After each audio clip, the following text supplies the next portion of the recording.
going to explain you topic 2.2, the ideal of patrilineal. At during the time of 600 BCE to 600 CE, at that time the Indian society was patrilineal, means where the head of the family was the father, and then he is succeeded by his son. So this we come to know that at that time in most of the societies of Indian subcontinent were patrilineal, or they were practicing patrilineal because of the this colossal epic Mahabharat, in which also the sons succeeded the property of their father, and even it also is for the royal family, in which the son of the king succeeds his throne. So it's a story, it narrates a story about two cousin brothers, that is Kauravas and Pandavas, who had a great fight with each other, which ultimately led to a devastating war between these two cousin brothers over a feud of land. Means they wanted to succeed the land, they wanted to have control over that empire, and for this they had a war, even though they were cousin brothers and they belonged to the same family. um, who belonged to a single ruling family, that of the कुरुस, और इनके जो परिवार था वो कुरु वंश था, a lineage dominating one of the Janapadas. और इनका जो कौरवास और पांडवास जो थे, ये दो मतलब ये भाई थे, जो कि एक ज़मीन के मतलब साम्राज्य के लिए आपस में इनका युद्ध हो गया था, जबकि ये कज़न ब्रदर्स थे और ये एक ही राजवंश को बिलोंग करते थे, कुरु राजवंश को. और इनका विवाद इतना बढ़ा उस ज़मीन को लेकर के कि इसका अंत एक युद्ध में हुआ, जो कि बहुत ही डिवेस्टेटिंग यानी कि विनाशकारी युद्ध था. After that ultimately the conflict ended in a battle in which the Pandavas emerged victorious. और फिर इसका अंत युद्ध से हुआ, और युद्ध में जो युद्ध के अंत के बाद पांडवास विजय हुए. After that patrilineal succession was proclaimed. और इसके बाद पितृ समाज, पैट्रिलियन को हिंदी में हम पितृ समाज भी कहते हैं, उसको जो है लागू कर दिया गया. प्रोक्लेम मतलब उसको पारित कर दिया गया.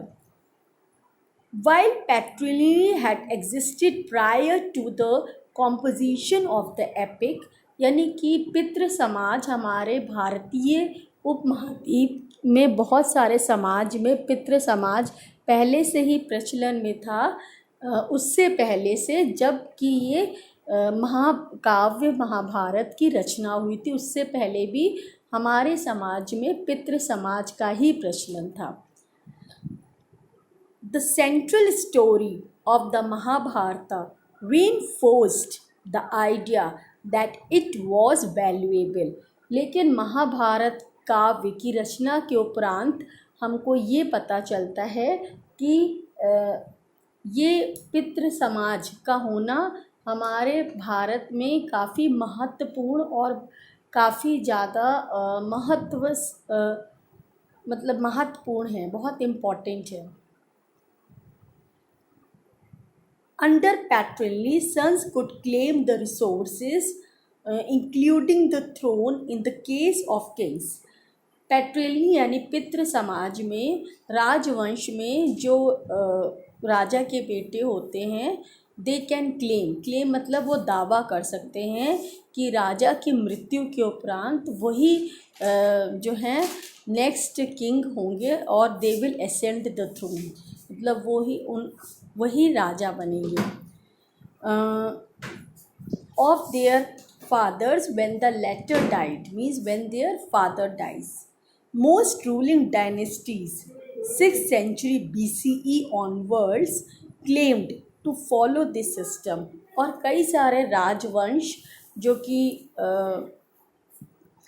थे 6th century BCE में और 6th century CE तक, उन्होंने पितृ समाज को ही अपनाया और उसी के द्वारा वो जो है उन्होंने अपने समाज को आगे बढ़ाया.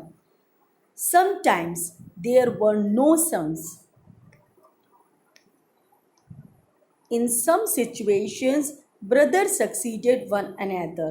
और अगर किसी भी राजवंश में अगर राजा के कोई बेटा नहीं होता था तो फिर उसका छोटा भाई जो है उसके थ्रोन को सक्सीड करता था, means then his brother used to succeed the his throne.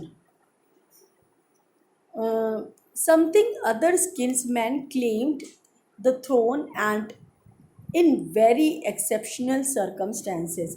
कई बार जब ना तो if they were not having the son, if the king dies without giving birth to a legal heir, and if there were no younger brother also, then at that time the other kinsmen who belong to the same family they can claim that they are the successor of the king. इसका कहने का मतलब ये है कि अगर राजा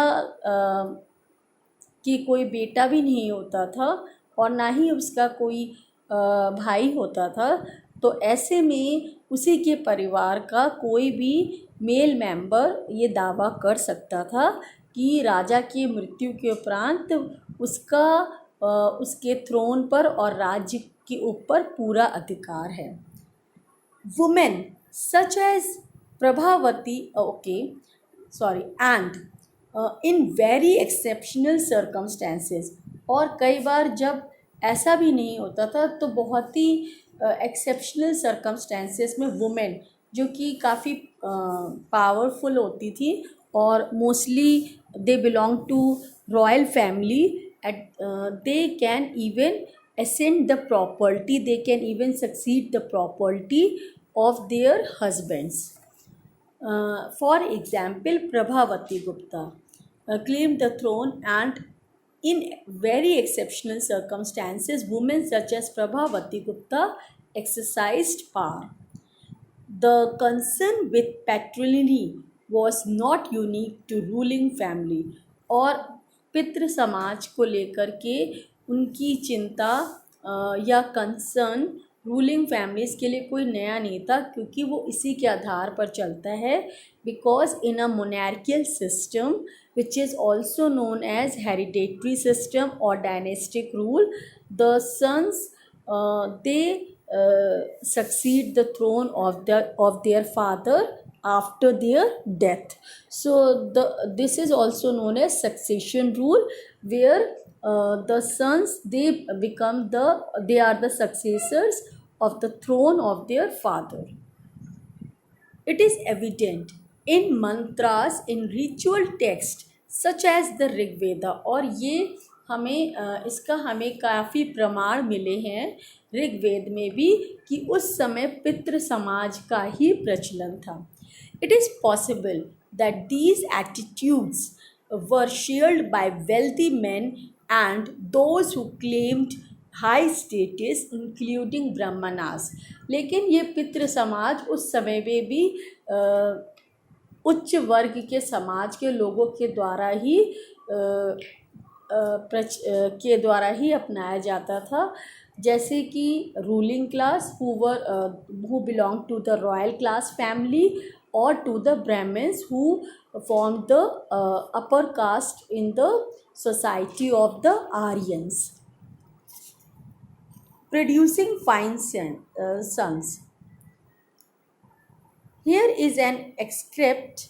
Uh, Here is an excerpt of a mantra from the Rig Veda, which was probably inserted in the text 1000 BCE to be chanted by the priest while conducting the marriage ritual. It is used in many Hindu weddings even today.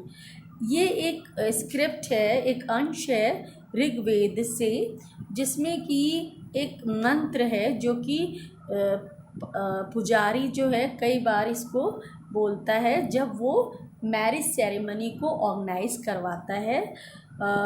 ख़ास तौर से आज भी इसका प्रचलन होता है Hindu marriage ceremonies में, जब वो मंत्रों मंत्रों के द्वारा शादी का पूरा किया जाता है। I free her from here, but not from there. I have bound her firmly there, so that through the grace of Indra she will have fine sons and be fortunate in her husband's love. It is related. This mantra is related to a woman that when she gets married, then now she is free from all the duties and responsibility of her maternal, यानी कि जो अपने परिवार से वो मुक्त हो जाती, from her maternal house, and now she is tied with the her husband house, and she has to bear all the responsibilities of her husband's family, and she has to bear fine sons. Indra was one of the principal deities, a god of valor, warfare, and rain. Here and there refer to the father and husband house respectively.